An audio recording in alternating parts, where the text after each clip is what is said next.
Halo guys, selamat siang. Assalamualaikum warahmatullahi wabarakatuh. Berjumpa lagi dengan saya Ulfa Nalaraya di YouTube kesayangan kita semua, channel kesayangan kita semua, Ulfa Nalaraya. Apa kabar teman-teman? Semoga selalu sehat walafiat seperti sedia kala ya. Dan seperti data-data yang dirilis, pandemi COVID-19 sudah mulai menurun. Semoga sudah mulai nanti ke angka-angka nol sehingga kita bisa menjalankan ibadah puasa dengan baik, teman-teman sekalian. Nah, hari ini saya baru selesai memandu acara akad nikah dan resepsi, teman-teman sekalian. Salah satu suku sebelah ya di Kabupaten Sumbawa.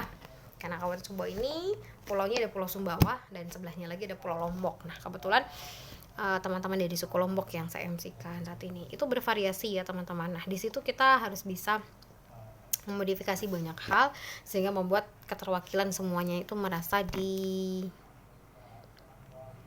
apresiasi gitu. Nah, kali ini saya tidak akan berbagi tips banyak ya teman-teman secara teori. Saya akan berbagi cerita saja ke teman-teman, berbagi kisah dan berbagi pengalaman. Ini udah yang kesekian kali, cuma saya belum sempat bagikan kepada teman-teman di sesi channel YouTube Ulfa Nalaraya di vlog saya ya. Yang ingin saya bagikan teman-teman adalah bagaimana manajemen acara dengan banyak sekali keterlibatan banyak orang yang ada di sekeliling kita. Yang saya maksud adalah seperti tadi. Kedua pasangan calon pengantin ini bukan calon ya, pengantin ini ya, laki-laki dan perempuan, Mas Ade dan Mbak Ulan, itu juga berasal dari suku Sasak dua-duanya. Suku Sasak atau suku Lombok ini adalah salah satu suku yang berdomisili di Pulau Sumbawa gitu. Aslinya mereka berasal dari Pulau Lombok, pulau sebelah, tapi masih dalam satu provinsi. Nah, tempat mereka berdomisili salah satunya juga ada namanya Kampung Lombok ya. Jadi Kampung Lombok itu isinya memang mayoritas dari suku Lombok. Ada sih yang suku-suku lain, suku Sumbawa ya, mungkin ada suku-suku lain. Misalnya Bima Dompu tuh ada juga, tapi minoritas gitu di kampung tersebut. Nah, sebelah-sebelahnya lagi baru ada suku Sumbawanya yang banyak. Gimana cara manajemen acaranya teman-teman? Nah, karena kita melaksanakan di bumi Sumbawa. Soalnya mereka dari suku Sasakan, kita lihat jenis acara yang mereka bawakan. Jenis acara yang mereka bawakan tetap konvensional, tetap Indonesia ya, menganut modern gitu ya, modern. Jadi kita juga tetap mengikuti platform acara yang modern gitu, dengan tidak meninggalkan unsur-unsur khas dari daerah masing-masing. Nah, di situ kita lihat ya, menggunakan juga bandnya gitu. Kita minta untuk memberikan perform juga dari teman-teman dari Lombok. Jadi teman-teman dari sana juga bisa menyanyikan lagu daerah Lombok misalnya, tetap juga ada lagu daerah Sumbawa dan lagu-lagu daerah nasional. Seperti itu sih teman-teman sekalian. Nah, perbedaannya juga dengan acara-acara lain, karena sebenarnya pada dasarnya sama saja, cuma cara kita memanage aja. Yang kedua itu adalah terhadap apresiasi tamu hadirin. Nah, mereka tentu saja mempunyai orang-orang yang mereka benar-benar kagumi, hormati, segani. Contoh, nah, mereka orang Lombok, berarti ada ketua ikatan keluarga Lombok, otomatis mereka kan interesting banget dong teman-teman kalau misalnya figurnya hadir. Ya kalau hadir ya silakan teman-teman berikan apresiasi. Jadi tidak hanya sekedar terima kasih, boleh ngulas-ngulas sedikit-dikit gitu ya, supaya benar-benar merasa diapresiasi lah gitu. Jadi kedua keluarga besar merasa puas ya, keluarga besarnya itu mempelai dan masa puas gitu. Dan cepet teman-teman juga modif lagi bahwa memang kehadiran mereka juga sangat berarti. Dan teman-teman dari suku Sumbawanya juga ini, jadi tidak membawa, kita tidak menonjolkan ras atau kesukuannya sih teman-teman, tetapi tetap mengapresiasi ketua ikatan keluarga Lombok tersebut. Tetap, apalagi misalnya kalau ada jabatan yang doubling misalnya dengan ketua DPRD misalnya, tamu-tamu undangan hadirin lain juga. Sebenarnya kalau di acara pernikahan itu sama, semua tamu undangan itu sama teman-teman gitu, kecuali acara dinas baru kita menyebutkan jabatan. Cuma itulah tradisi kita di Indonesia, tetap kadang kita menyebutkan. Nah teman-teman, kalau pengen menyapa bapak ibu hadirin juga boleh disapa kok, jadi tanpa jabatan, tanpa status sosial, tanpa apa, teman-teman ingin nyapa silakan nyapa aja gitu. Cuma konsekuensinya adalah teman-teman nggak bisa ngucapin semuanya. Sekarang misalnya kayak pengalaman saya tadi, saya MC-nya itu di kandang sendiri gitu ya, di kampung sendiri, di deket rumah gitu teman-teman. Otomatis semua yang hadir kenal saya dong, dan saya juga kenal mereka. Kalau di tempat lain masih mending mereka kenal saya tapi saya nggak kenal mereka, jadi saya nggak punya beban moral yang gimana banget untuk menyebutin mereka. Tapi kalau di kandang sendiri otomatis saya kenal semua gitu. Ada orang berpikir bahwa kalau sebut satu mending, kalau ada yang disebut nggak disebut mending gak usah sebut semua. misalnya. Enggak juga teman-teman, jadi sebut aja, nggak masalah, it's okay teman-teman. Jadi ada keharusan teman-teman harus nyebutin semuanya juga nggak apa-apa. Kan insya Allah di kesempatan lain juga masih bisa disebutin kok teman-teman sekalian ya. Setidaknya yang melihat ke teman-teman, yang nyapa, yang apa tuh ya silakanlah disebutin kalau bisa. Kalau nggak bisa juga ini hampirin lewat offline juga bisa. Tapi kalau pada saat on stage sih, pada saat selingan, pada saat teman-teman improve, lalu teman-teman nyampein ya silakan di sapa aja menurut saya. Ya seperti itu teman-teman. Itu yang ingin saya bagikan hari ini. Apalagi ya untuk hari ini pengalaman baru, bukan baru bagi saya ya, tapi bisa jadi mungkin bisa baru jadi bagi teman-teman, karena kemarin-kemarin saya bagikan untuk tips yang sifatnya teoritis. Ini yang sifatnya insidensil, yang langsung kita dapat di lapangan, nggak ada di bangku kursus, nggak ada di materi modul gitu ya, untuk yang diajarkan ke teman-teman seperti itu. Apalagi ya, bentar saya ingat-ingat dulu tadi. Itu sih apresiasi gitu.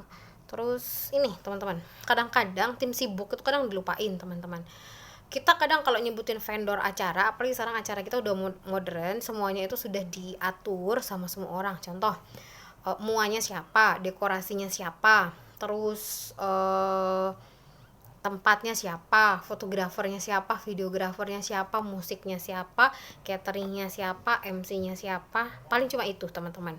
Nah kadang-kadang dengan acara yang seperti itu kita melupakan bahwa sebenarnya kita ngelupain, padahal sebenarnya ada banyak sekali tim-tim di belakang layar. Contoh ada panitia-panitia yang dibuat kalau di skop-skop desa teman-teman sekalian, ini kategori desa, dusun gitu, nggak tahu teman-teman di kelurahan juga masih ada sih kadang teman-teman, itu mereka masih membuat susunan panitia loh teman-teman. Nah itu juga diapresiasi, meskipun teman-teman nggak bisa nyebutin mereka satu persatu, cukup ketua panitia, sekretaris panitia, dan jajaran seperti itu juga penting untuk diapresiasi. Tapi kalau menggunakan IO atau WO ya sebutin IO atau WO nya aja, tapi tetap ada panitia, tetap ada keluarga yang ngurusin kok teman-teman, walaupun ada IO dan WO seperti itu biasanya. Kalau di beberapa tempat jarang sih yang sudah benar-benar WO banget yang ngatur, itu biasanya acara kedinasan, itu pun di kota-kota besar itu ya teman-teman. Jadi minimal satu kali mereka harus merasa diapresiasi. Mereka nggak harapin sih teman-teman. Nah tapi kita kembali lagi teman-teman ke teori Maslow ya, bahwa kebutuhan dasar manusia itu adalah aktualisasi diri teman-teman.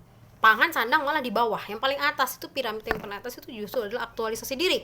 Kasarnya kalau saya mau ngomong teman-teman, orang-orang lebih suka atau lebih butuh dipuji daripada butuh makan, ya nggak sih? Nah kalau menurut teori Maslow, artinya udah dikasih apresiasi, diucapin selamat, diucapin terima kasih, biar nggak makan ding kalau misalnya itu rame banget. Itu sih kalau menurut saya ya teman-teman. Jadi kadang-kadang dia lupa, kalau makanannya udah kurang dia udah lupa sih teman-teman kalau merasa diapresiasi. Paling dia ngomongin ini misalnya, pernah sih nggak teman-teman dapat insiden makanan kurang? Saya mau nge-share nih sama teman-teman. Pernah nggak dapat yang makanan kurang? Pasti pernah dong teman-teman MC di seluruh Indonesia pasti pernah. Nah gimana cara nanganin makanan kurang? Saya mau nanya nih teman-teman sesinya. Nanti saya akan kupas di sesi berikutnya ya, di sesi sharing on stage, sharing MC berikutnya ya.